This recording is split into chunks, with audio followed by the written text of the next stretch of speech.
Pyramid meditation channel Haryanvi में आप सबका स्वागत है। बीए योगी और क्रिस्टल बॉल हीलिंग मेडिटेशन में शुरू करने के लिए मैं इनवाइट कर रहा हूँ डॉक्टर संगीता नेहरा मैडम को। प्लीज मैडम आइए, आज का सेशन शुरू कीजिए ma'am. Thank you, Bhargav. Thank you all masters. Namaste. Good morning. ब्रह्म मुहूर्त में चलिए हम अपना योगी बनने की साधना शुरू करते हैं। आराम से बैठ जाइए और कुछ देर तक हमें अपनी कमर को सीधा रखना है। जब तक हमिंग साउंड करेंगे आराम से बैठकर आंखें बंद कर लीजिए, हाथ में हाथ रख लीजिए, पैरों को क्रॉस कर लीजिए और कमर को सीधा कर लीजिए। सहज हो जाए, बिल्कुल रिलैक्स हो जाए, शांत। हमिंग साउंड करने से पहले हमें अपनी पूरी बॉडी को एक बार देखना है, जांचना है। एक ऑब्जर्वर की भांति अपना ध्यान अपने सिर के ऊपर लेकर जाइए।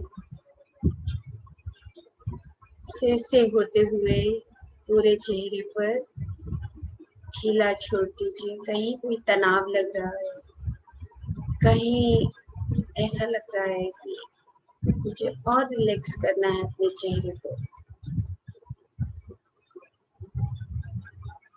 पूरे ठहराव चारों तरफ आपको पता लगना चाहिए कि मेरे चारों तरफ कॉस्मिक एनर्जी मेरे चेहरे के चारों तरफ है। गर्दन के पास, कंधों के पास, आगे छाती, पीछे कमर, बाजुएं, पूरा ढीला सुखासन में बैठ चुका हूँ।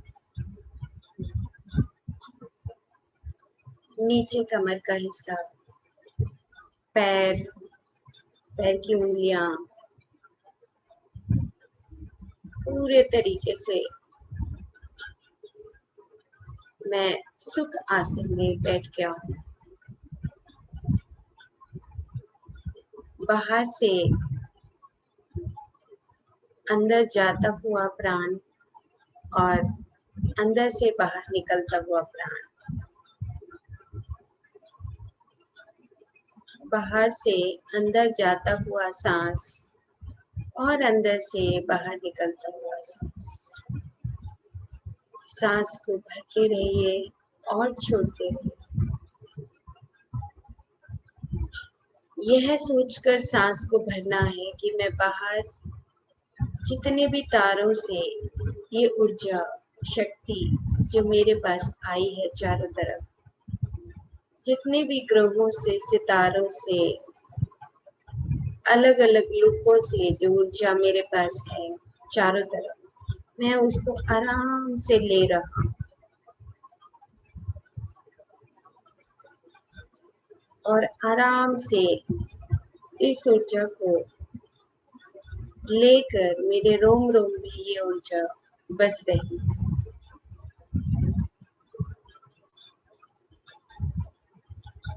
और जब सांस को छोड़ रहा हूँ तो मेरी सूक्ष्म से सूक्ष्म नालियां भी खुल रही हैं और मैं सिर्फ और सिर्फ एक चेतना और प्रकाश का स्वरूप बन रहा हूँ। सांस को भरिए और छोड़िए।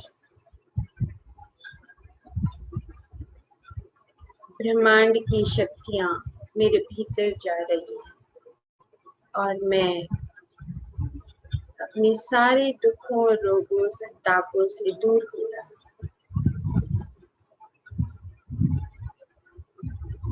चलिए अब हम हमिंग साउंड करेंगे। हमिंग साउंड करते हुए आपको सांस को भरना है और रीढ़ की हड्डी के सबके नीचे वाला हिस्सा मूलाधार से धीरे धीरे सांस को बाहर की तरफ ऊपर की तरफ ले जाते हुए की साउंड बोलनी है। चलिए शुरू करते हैं।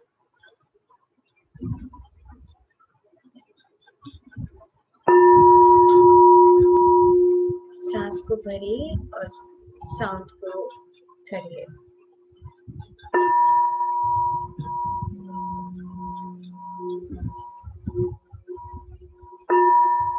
लगातार करना है, रुकना नहीं है। आराम से सांस को भरते रहिए और हमिंग साउंड करते रहिए।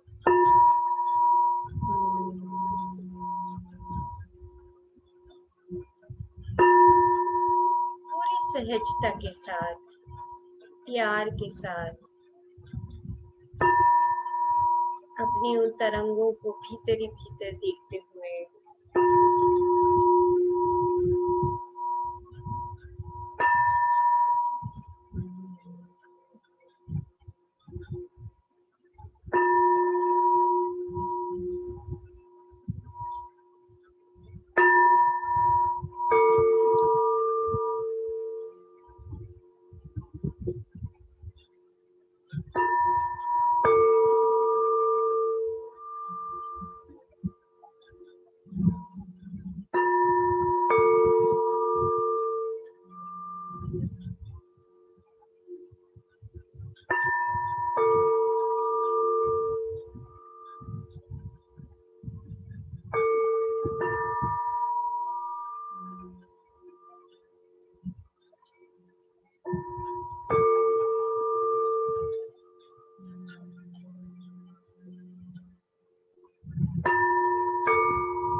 लगातार धीरे धीरे की साउंड करते रहिए।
अपना ध्यान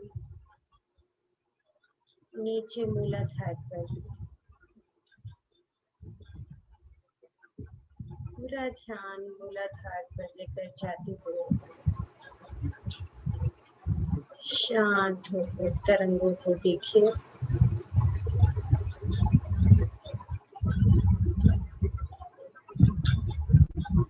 ये वाइब्रेशंस, हमिंग की साउंड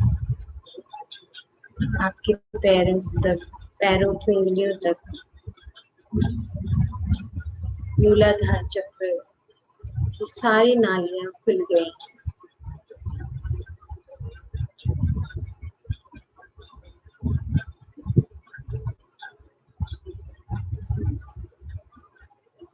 सांस आ रहा है और जा रहा है। धीरे से ऊपर आते हुए स्वादिष्ट चांद पर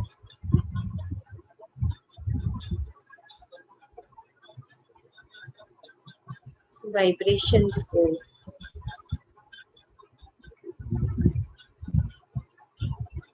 आगे से पीछे की तरफ महसूस करते हुए चेक करें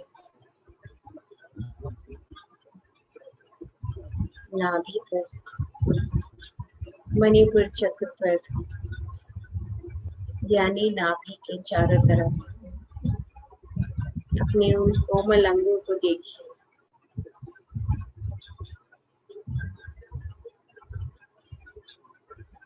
आगे से पीछे कमर तक,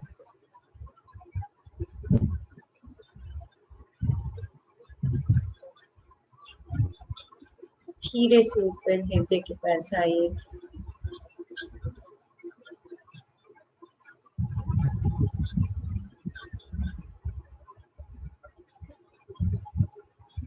अपने हृदय की परतों को, फेफड़ों की परतों को, मेरा सांस पूरा, जब मैं हमिंग साउंड कर रहा था तो मेरे एक एक रोम रोम में, मेरे फेफड़ों के एक एक कण कण में ये प्राण ऊर्जा प्रसारित हो रही थी। और अब मेरे फेफड़ों में पूरी शक्ति, ये ऊर्जा प्रसारित हो रही है।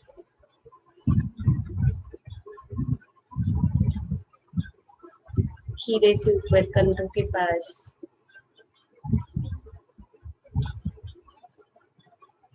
बाजू के पास, गर्दन के पास,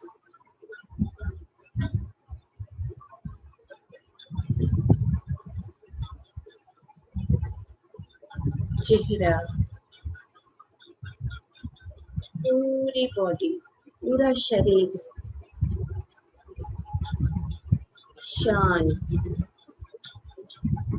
और अपने आप में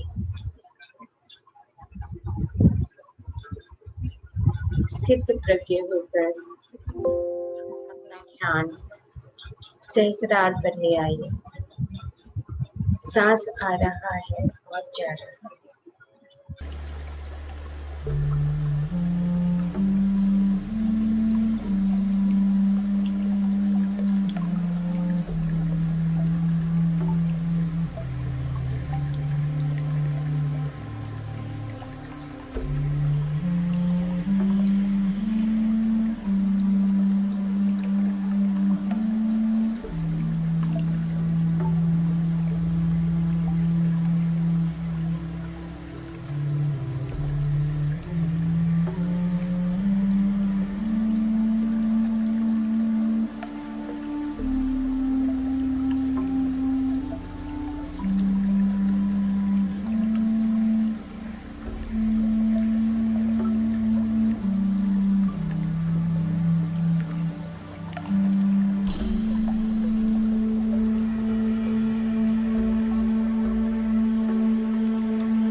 धीरे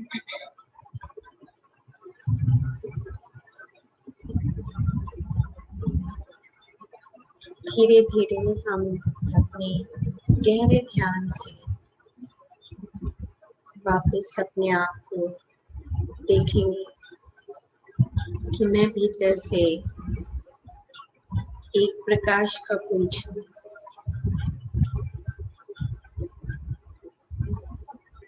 बुद्धं शरणं गच्छामि। मैं बुद्ध की तरह निर्वाण और प्रकाश के पुंज के स्वरूप में स्थित हूँ।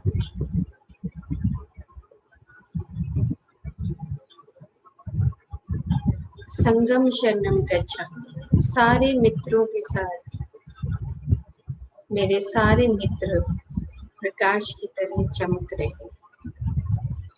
हम सब अपने भीतर उस प्रकाश को देखेंगे।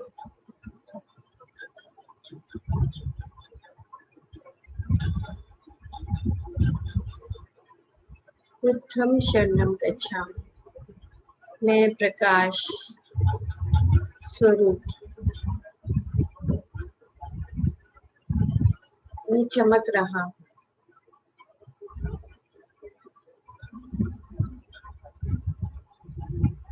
धम्मं शरणं गच्छामि। मुझे आत्मज्ञान आकर धर्म समझ आ रहा है।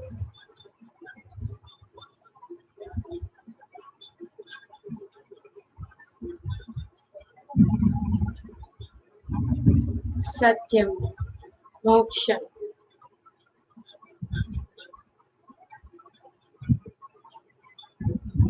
ये मुझ में स्थित हो रहे हैं।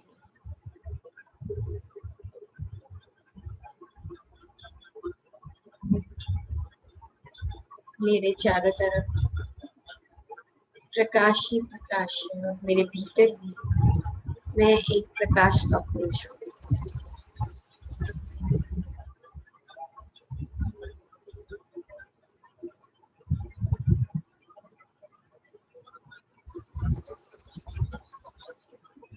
अपने चारों तरफ मास्टर्स को नमन करिए।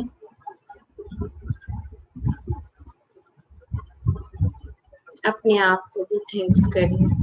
अपने फैमिली मेंबर्स को, अपने पितृ, अपने कुल के देवता, गांव के देवता, उन सबको नमन करें।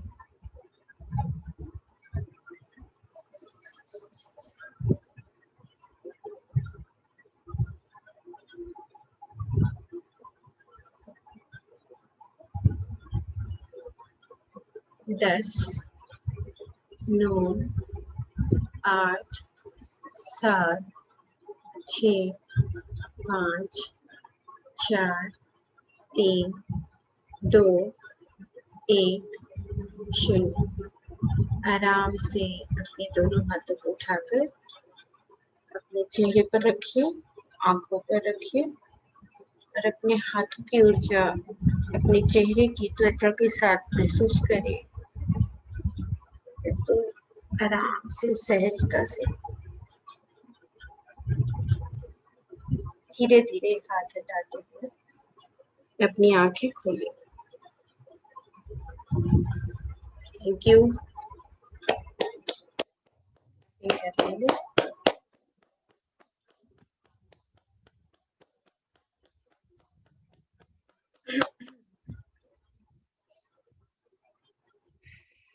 पानी पी लीजिए।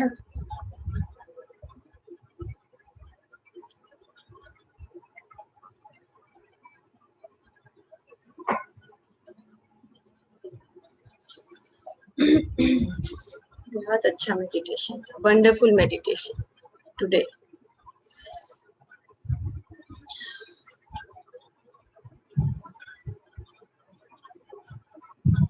मेडिटेशन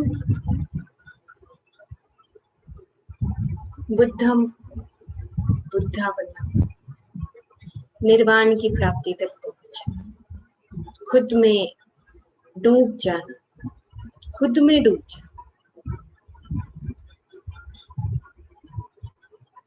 जैसे ही हम अपने शरीर से बाहर जाने लगे तुरंत वापस आ जाए। बस यही बात हमें सीखनी है।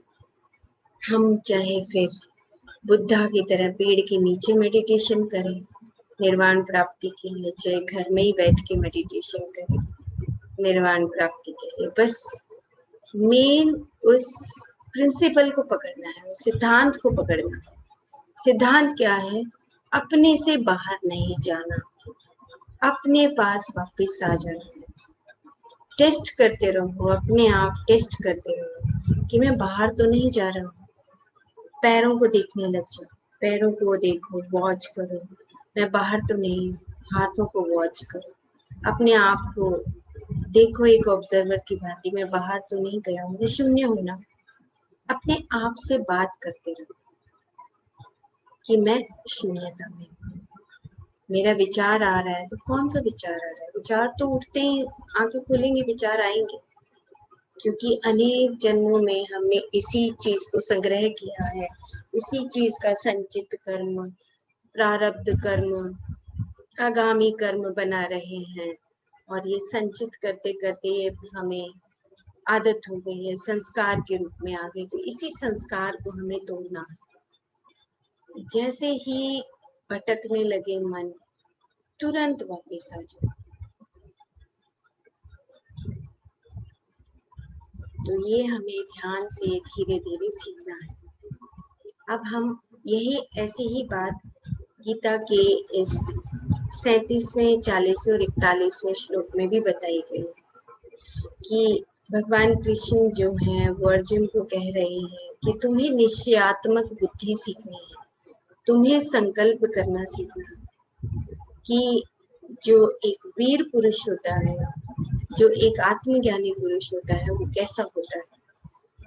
तो वो ये बता रहे हैं कि जो एक वीर पुरुष होता है वो एक कुरुक्षेत्र, जैसे हमारे घर में, हमारे जीवन में हमेशा हर क्षण हम एक कुरुक्षेत्र के मैदान में हैं।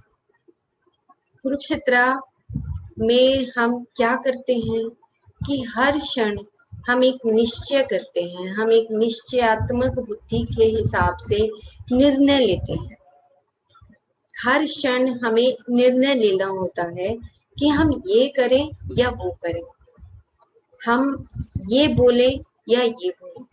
एक निश्चयात्मक बुद्धि के अनुसार आपको निर्णय लेना चाहिए।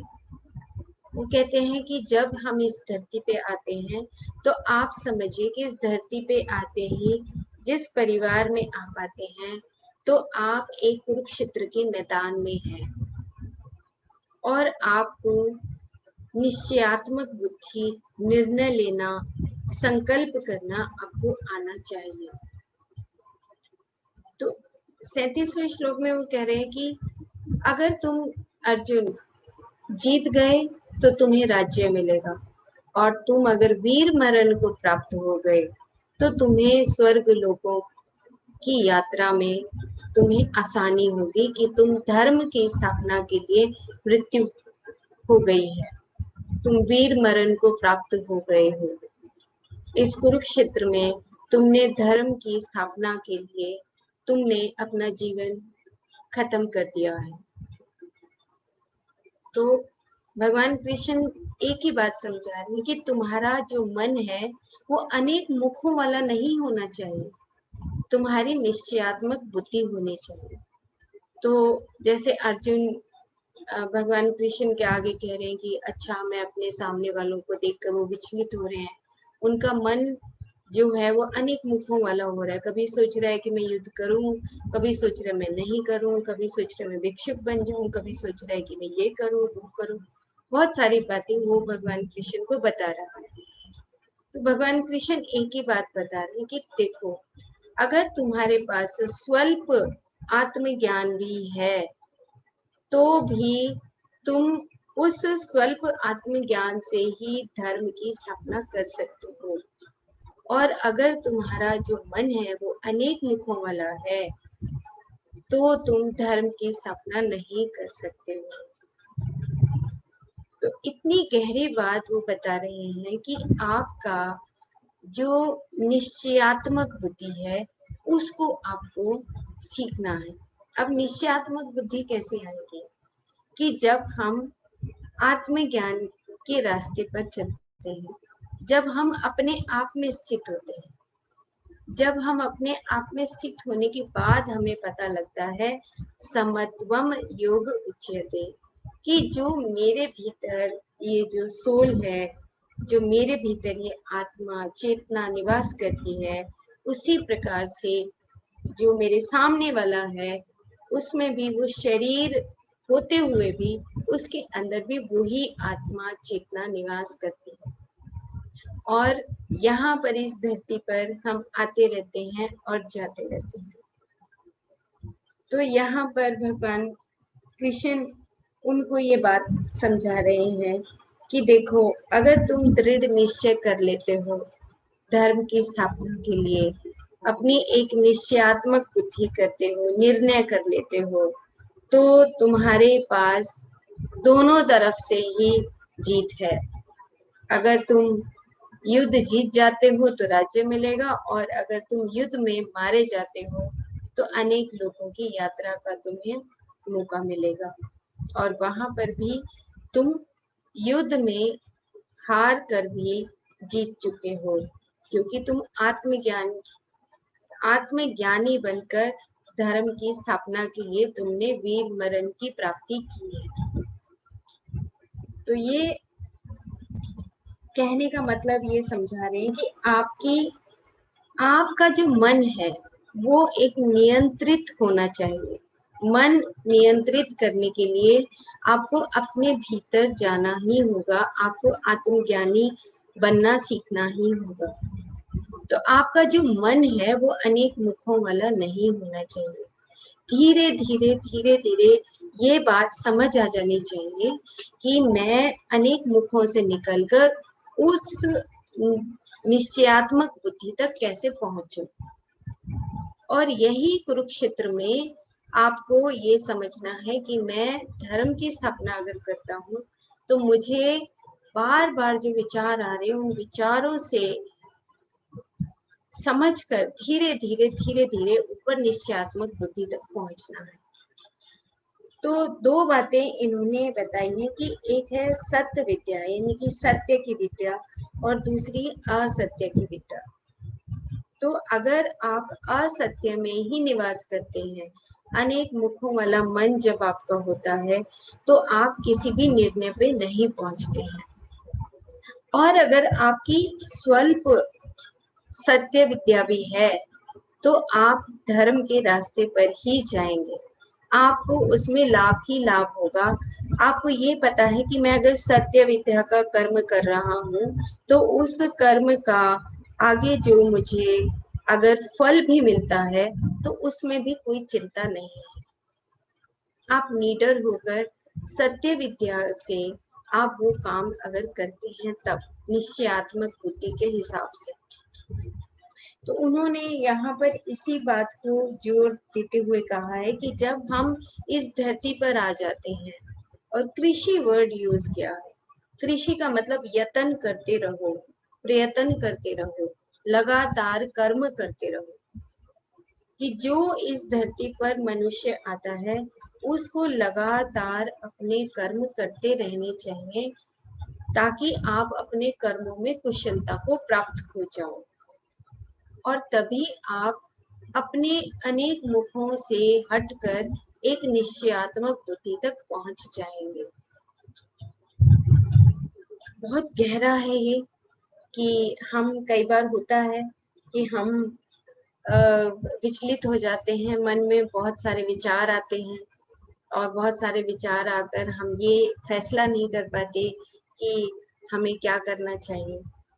तो वो कहते हैं कि अपनी आंखें बंद करो, अपने आप में स्थिर हो जाओ, और जब आप स्थिर हो जाओगे, अपने भीतर चले जाओगे, तो आप खुद में ही एक निश्चयात्मक बुद्धि से वो निर्णय करने की क्षमता आपके पास आ जाएगी। तो अब उन्होंने कहा कि स्थिरहीन बुद्धियां और स्थिर निश्चयात्मक बुद्धि, दो की तुलना बताती है, स्थिरहीन और निश्चयात्मक बुद्धि। तो स्थिरहीन बुद्धियां कौन सी हैं? जब हम फ्लक्चुएट करते हैं, इल्यूजन्स में जीते हैं। जैसे दुर्योधन का जो पूरा टीम था वो किस तरीके से जी रहा था कि हम जीत जाएंगे, हम अगर हम वो ध्यानी भी थे इवन देन कि वो विजय प्राप्ति के लिए ही ध्यान करते थे। एक निर्गुण स्थिति में एक आत्मज्ञान बनने के लिए, आत्मज्ञानी बनने के लिए वो ध्यान की साधना नहीं करते थे, विजय प्राप्ति के लिए साधना करते थे। तो यहाँ पर ये दोनों चीजें समझाई हैं कि मन जो है अनेक मुखों वाला नहीं होना चाहिए।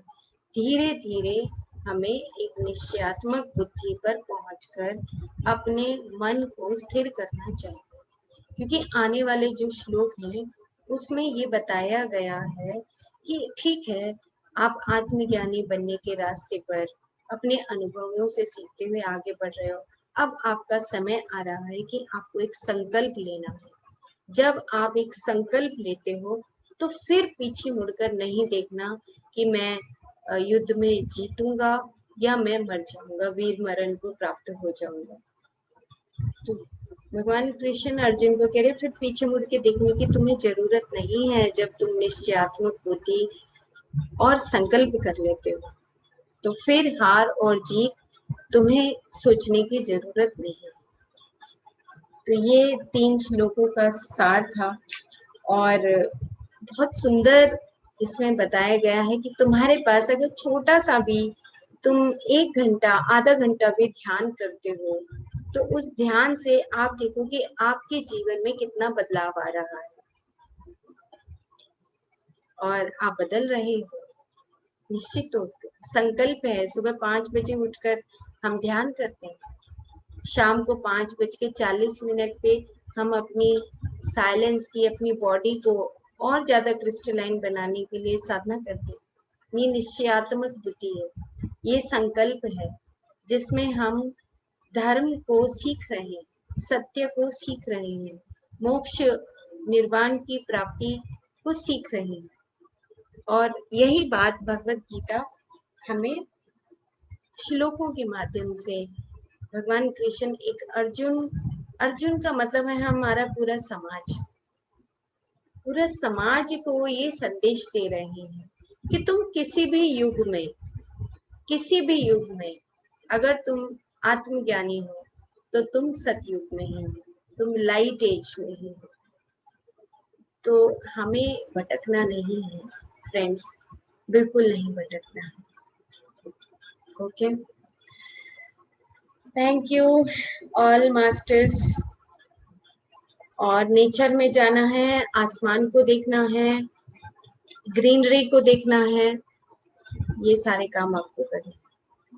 Okay, bye.